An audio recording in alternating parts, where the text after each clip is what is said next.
America का सबसे बड़ा कूटनीतिक चेहरा अचानक भारत क्यों पहुंचा, वो भी ऐसे समय पर जब दक्षिण एशिया पहले से ही जियोपॉलिटिक्स तनाव से उबर रहा है। मणिपुर अभी भी शांत नहीं हुआ है। बांग्लादेश राजनीतिक उथल पुथल से गुजर चुका है। नेपाल लगातार राजनीतिक अस्थिरता का सामना कर रहा है और दूसरी तरफ पूरा पश्चिम एशिया आग के किनारे पड़ा है। ईरान और इजराइल के बीच तनाव बढ़ रहा है। स्टेट ऑफ हॉर्मुज को लेकर वैश्विक चिंता बढ़ रही है। दुनिया के तेल व्यापार की धड़कन माने जाने वाली इस समुद्री मार्ग पर अगर संकट पड़ता है तो उसका असर सिर्फ खाड़ी देशों पर नहीं, भारत, चीन, यूरोप, अमेरिका सब पर पड़ेगा। और इसी दौरान मार्को रूबियो भारत आते हैं।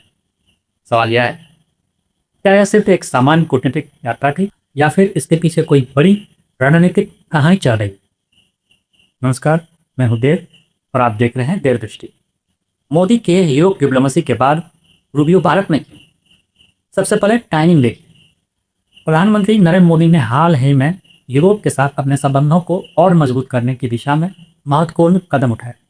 भारत आज सिर्फ अमेरिका के साथ नहीं चल रहा, भारत रूस से भी बात कर रहा है, यूरोप से भी, मिडिल ईस्ट से भी और ग्लोबल साउथ से भी। यानी भारत अब किसी एक शक्ति केंद्र या पावर सेंटर का हिस्सा बनकर नहीं चल रहा।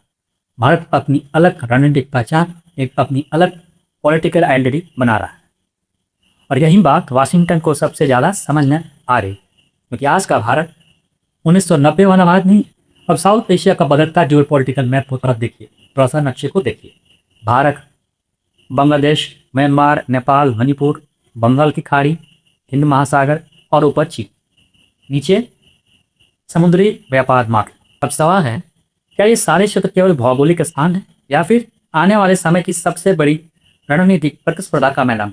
क्योंकि आज दुनिया की लड़ाइयाँ केवल सीमाओं पर नहीं लड़ी जाती, प्रभाव के माध्यम से लड़ी जाती है। राजनीतिक नेटवर्क के माध्यम से, नैरेटिव्स के माध्यम से, आर्थिक दबाव के माध्यम से और कभी कभी अस्थिरता के माध्यम से लड़ी जाती है। अब देखते हैं, मणिपुर एक लोकल कॉन्फ्लिक्ट या कुछ और? मणिपुर को आधिकारिक रूप से एक जातीय और सामाजिक संघर्ष के रूप में देखा जाता है, लेकिन समय के साथ कई लोगों ने सवाल उठाने शुरू किए। अगर यह केवल स्थानीय संघर्ष है तो फिर इससे लेकर अंतर्राष्ट्रीय स्तर पर इतनी रुचि क्यों दिखाई देती है? क्यों बार बार विदेशी कनेक्शन की चर्चाएं सामने आती हैं?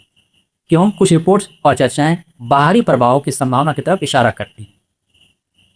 देखा कि कुछ दिन पहले कई यूक्रेनियन नेशनल्स और एक्स CIA ऑपरेटिव्स का अरेस्ट भी हुआ था। यहाँ महत्वपूर्ण बात यह नहीं है कि कौन सा दावा सही है और कौन सा गलत। महत्वपूर्ण बात यह है कि भारत के भीतर एक बड़े वर्ग अब इन घटनाओं को केवल स्थानीय घटनाओं की तरह नहीं देखा, बल्कि उन्हें एक बड़े रणनीतिक परिप्रेक्ष्य में देखा है। और जब किसी देश की जनता ऐसा सोचने लगती है तो जियोपॉलिटिक्स बदलने लगती है।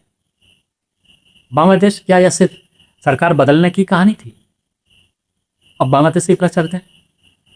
शेख हसीना की राजनीतिक स्थिति कमजोर होने के बाद उनके पुराने बयान फिर चर्चा में आए, खास तौर पर सेंट मार्टिन द्वीप को लेकर दिया गया। उन्होंने सार्वजनिक रूप से बाहरी दबावों और रणनीतिक हितों की बात की थी। इसके बाद दक्षिण एशिया में एक बड़ा सवाल उठने लगा, क्या छोटे देशों की राजनीति अब सिर्फ घरेलू राजनीति नहीं रह गई? क्या बड़े शक्ति केंद्र क्षेत्रीय समीकरणों को प्रभावित करने की कोशिश कर रहे हैं? हर व्यक्ति इस पर सहमत नहीं हो, लेकिन यह बहस अब वास्तविक है। और जितनी बहस बढ़ती है उतनी ही रणनीतिक शंकाएं भी बढ़ती हैं। लेकिन असली टेंशन कहाँ पे है? असली कहानी शायद दक्षिण एशिया से भी आगे जाती है, खाड़ी क्षेत्र की तरह। क्योंकि इस समय दुनिया की सबसे बड़ी चिंता केवल यूक्रेन नहीं है, बल्कि हॉर्मुज स्ट्रेट है।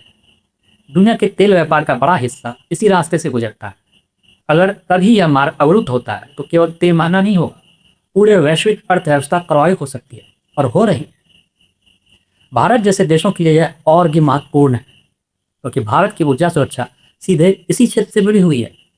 और इस समय अमेरिका भारत के साथ अपने संबंध और मजबूत करना चाहता है। क्यों? क्योंकि इंडो पैसिफिक केवल चीन की कहानी नहीं है, यह ऊर्जा मार्गों की भी कहानी, समुद्र नियंत्रण की भी कहानी और भविष्य के शक्ति संतुलन की भी कहानी। रूबियो की विजिट अचानक इतनी इंपॉर्टेंट क्यों ले?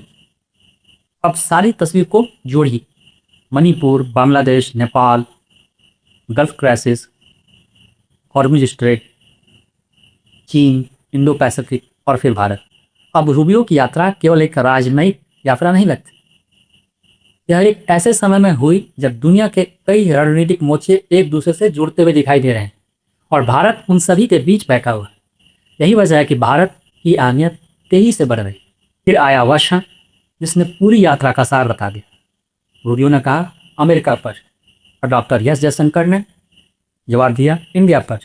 सिर्फ 2 शब्द, लेकिन बहुत बड़ा संदेश, क्योंकि यही आज के भारत अमेरिका संबंधों की वास्तविकता है। दोनों देश सहयोग चाहते हैं, दोनों देश साझेदारी चाहते हैं, लेकिन दोनों अपने राष्ट्र हितों को सबसे ऊपर रखते हैं, और शायद यही परिपक्व कूटनीति की पहचान है। तो क्या यह यात्रा केवल व्यापार के लिए थी? नहीं। क्या यह केवल सुरक्षा के लिए थी? नहीं।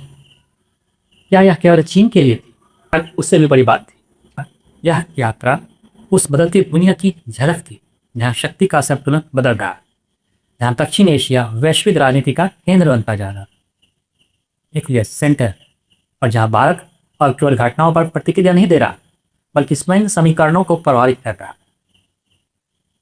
तो आपका क्या मानना है? क्या मार्को रूबियो की भारत यात्रा केवल एक सामान्य कूटनीतिक दौरा थी, या फिर यह उससे बड़े जियोपॉलिटिकल खेल का हिस्सा है जो दक्षिण एशिया, हिंद महासागर और खाड़ी क्षेत्र में एक साथ चल रहा है?